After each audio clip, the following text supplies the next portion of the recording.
Hi, this is Sue Perez, also known as Mrs. Macabre, and today I'm demonstrating live loop cables worked in back and forth rows. I have a small single crochet swatch with a 2-loop cable running up the center. I've reached my cable and it's time to pull up new cable loops. Every cable loop has a right side and a wrong side. The right side of an untwisted cable loop faces the same direction as the right side of the fabric when the loop is held parallel to the fabric. Always insert your hook from right side to wrong side into an untwisted cable loop. On this right side row, I'm yarning over when pulling up my cable loops, and I'm going to place my cable loops on a holder while they're still on the hook so that I can maintain their orientation.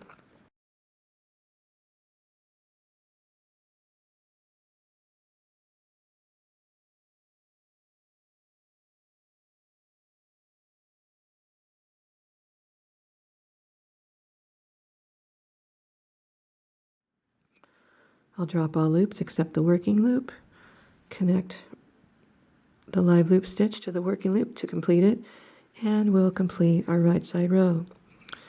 When you place your cable loops on a holder while they're still on the hook, you can be sure which way the right side is facing when you come back to work the next row. In this case, the right side of my loops is facing the beginning of the row where they were made. So now I know that when I come back to work the next cable loops, I have to get my hook around to the right side of the loops made on the previous row. To work an inverse cable loop, which is what I call a wrong side row cable loop, move the yarn to the front, insert the hook from right side to wrong side. If it's on a holder, you can slip it off the holder. And I like to yarn under when pulling up loops on wrong side rows. You can yarn under or yarn over on any cable loop, whichever you like, as long as you keep it consistent and as long as you insert the hook properly on the next row around.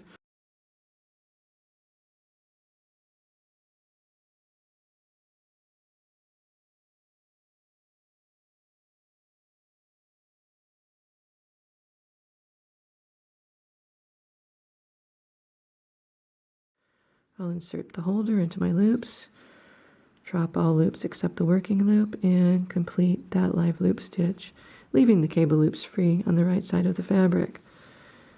Let's finish this wrong side row, and on the next right side row, I will yarn under when pulling up cable loops so that you can see the difference it makes in the orientation.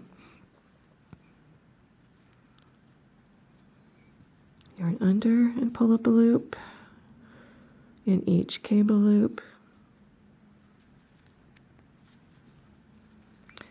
Because I yarned under, the right side of the loops is now facing the end of the row where they were made.